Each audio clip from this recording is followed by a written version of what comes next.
Olá, quinto ano, tudo bem? Hoje nós vamos fazer então as atividades referente ao texto da página 15 que fala: Criançada se diverte conhecendo Casarão Histórico em Novo Hamburgo. Vamos fazer as nossas atividades então? No nosso estudo da língua, referente ao texto, vem falando assim: o primeiro parágrafo da notícia. Criançada se diverte conhecendo o casarão histórico em Novo Hamburgo, da página 15. Apresenta o quê? Letra A, o nome do texto. B, o assunto do que aconteceu. Ou C, detalhes do que aconteceu. É referente ao quê? A um resumo do que aconteceu. Isso mesmo. A 33 fala assim, ó. Leia atentamente o segundo e o terceiro parágrafo do texto. Então, volte lá no seu texto e leia o segundo e o terceiro parágrafo do texto. Aí, agora, nós podemos fazer a atividade. Eles trazem novas informações ao texto? Quais? Então, nós vemos que no segundo parágrafo descreve a visita das crianças à propriedade. Então, ele está descrevendo tudo o que as crianças fizeram fazendo a visita na propriedade. E o terceiro parágrafo apresenta, então, a fala da diretora, da escola e do dono do casarão, né? Contando como as crianças, a alegria das crianças em estar lá, e fala do dono do casarão também. E letra B. Escreva o início de cada parágrafo. Então, nós vamos ver que em cada parágrafo tem um início. Você vai poder escrever, então, o início de cada parágrafo. No parágrafo 2, né, o segundo parágrafo, fala assim, ó. Em todos os cantinhos da propriedade de 6 hectares, né? É o início. E no terceiro parágrafo começa assim, ó. As crianças conheciam até então a propriedade somente pelo lado de fora da porteira, né? Esse aí é o início de cada parágrafo.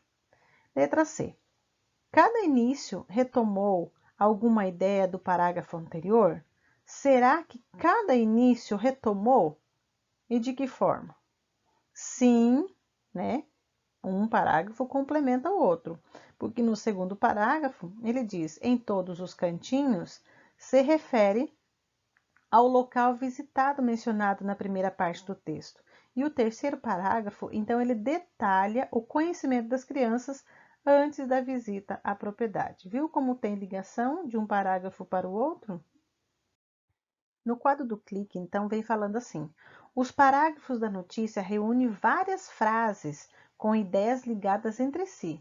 No primeiro parágrafo, geralmente aparece um resumo da notícia, né?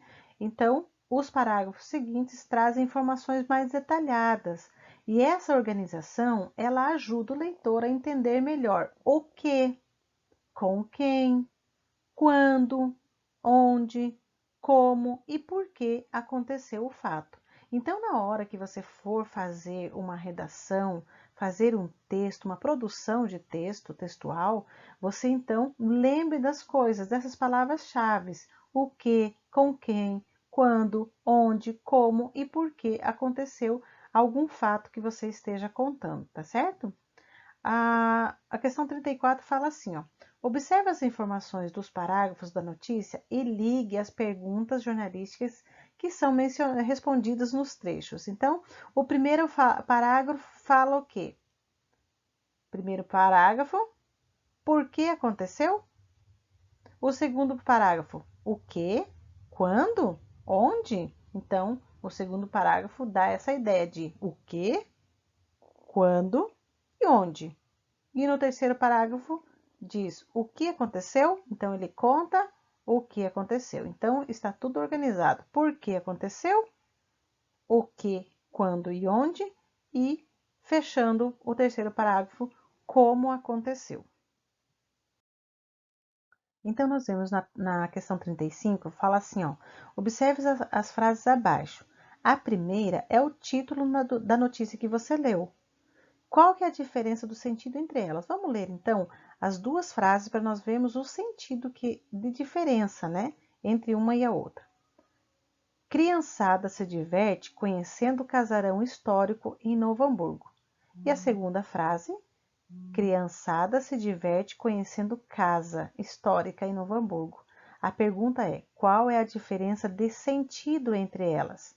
Sabe qual que é o sentido? A diferença do sentido é o tamanho do local visitado. Você veja que uma foi dado ênfase, casarão. Quando você fala casarão, é algo grande, é diferente de casa. Casa é um modelo simples, como qualquer uma outra. Quando se fala em casarão, quer dizer tamanho. Então, sentido do tamanho. A 36 fala assim, ó, circule as partes que diferenciam os pares de palavras a seguir e depois responda as perguntas.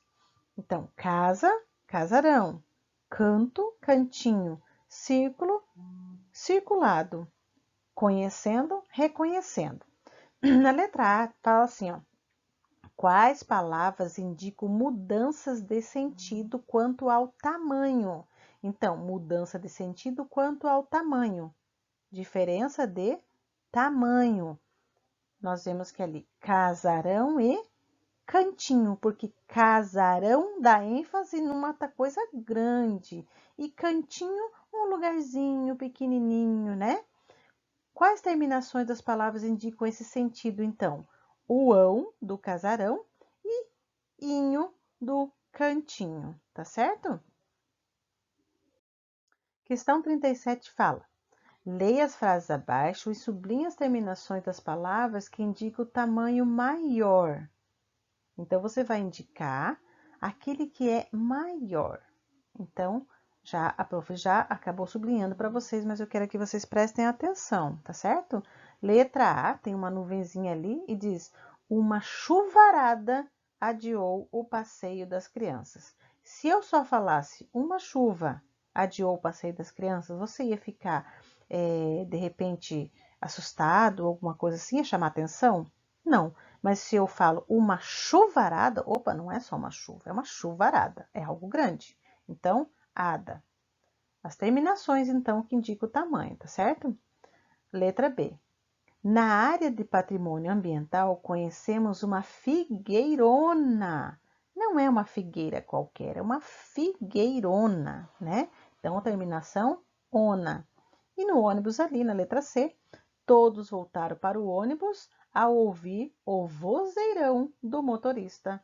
Então, não basta ser só uma voz, tem que ser um vozeirão do motorista.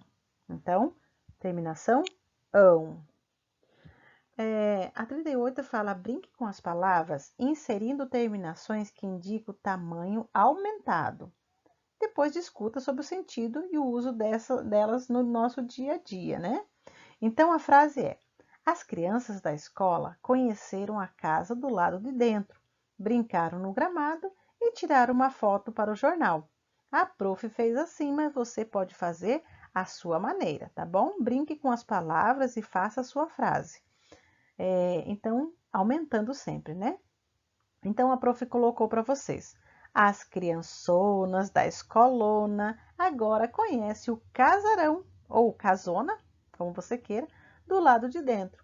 Brincaram no gramadão e tiraram uma fotona para o jornalzão, ou para o jornalaço, tá certo? Faça ao seu modo. No clique da página 20, vem falando sobre as palavras que dão origem a outra. Então, existem palavras que dão origem a outras palavras. E essas palavras são chamadas, as que dão origem, elas são palavras de primitivas. Primitivas porque elas vêm primeiro, são as palavras originais. E as que são formadas a partir de outras, elas são chamadas de derivadas. Vamos ver o exemplo, então, de casa? Casa é a palavra primitiva, né? Ela veio primeiro. Aí, quando nós acrescentamos alguma coisa na palavra casa, ela fica uma palavra derivada. Então, eu coloco o ão no final. Então, fica casarão. Casarão é uma palavra derivada do quê? De casa, tá certo? Então, nós pegamos a primeira parte, que é o radical. Então, radical mais o sufixo, que é o ão, né? Ou o inho, né? Nesse caso, o ão. Vai formar, então, a palavra derivada da casa. Casa, casarão. Tá certo? Então, vamos ver o exercício 39. A partir das palavras abaixo acrescente o sufixo ão ou inho para formar outras e depois discuta o contexto em que são usadas e os sentidos de cada uma. Então, vamos ver? Polegar. Polegarzinho, polegarzão. Bairro, bairrinho, bairrão. Animal, animalzinho, animalzão. E som, sonzinho, sonzão. E lanche, lanchinho, lanchão. E turista, turistinha, turistão. E museu, museuzinho, museuzão. Tá certo? A número 40 diz assim: classifica as palavras destacadas conforme a posição da sílaba tônica. E nós vemos a frase então: o casarão considerado ponto turístico e patrimônio histórico ficará na memória das crianças visitantes. Então, é pedido aqui que você classifique, então, de acordo com a sílaba tônica, ou com o acento, ou a sílaba mais forte, em paroxítona, proparoxítona ou oxítona, né? Então, vamos ver. Turístico, turístico. É o quê? Proparoxítona. Patrimônio. É uma paroxítona. Histórico. Proparoxítona. Ficará. Oxítona. E memória, ó, paroxítona, tá certo? O exercício 41 vem falando assim: algumas palavras nos trechos abaixo precisam ser acentuadas. Acentue-as corretamente e justifique o uso do acento em cada caso. Então, fala assim, na letra A: o grupo de crianças de faixa etária dos 3 anos teve a oportunidade de conhecer as dependências do casarão Friedrich. Então, a palavra etária, ela é paroxítona terminada em ditongo. A palavra 3, ela é um monossílabo tônico, né, acentuado. Terminadas em es. Dependência, ela é uma paroxítona e ela é terminada em ditongo e está seguida, então, de S, né? A letra B. Um piquenique debaixo de uma figueira centenária fechou a programação. O que é? Centenária. Ela é uma paroxítona terminada em ditongo, né? Número 42 fala para você ler o seguinte trecho. Um passeio diferenciado na tarde de segunda-feira, 19, ficará eternizado na memória de cada um dos 12 alunos de uma turma da Escola Municipal de Educação Infantil, EMEI, Pequeno Polegar, do bairro Guarani, em Novo Hamburgo. Letra A. Por que os parênteses foram utilizados? Então, ali, nós vemos que tem 2 parênteses. Nós temos o parêntese no número 19, que é a data, né? E também temos ali na sigla da Escola Municipal, o EMEI, tá? Nós temos dois lugares que nós usamos, então, a vírgula. Então, a explicação é, no primeiro caso, para indicar o dia e o mês, né?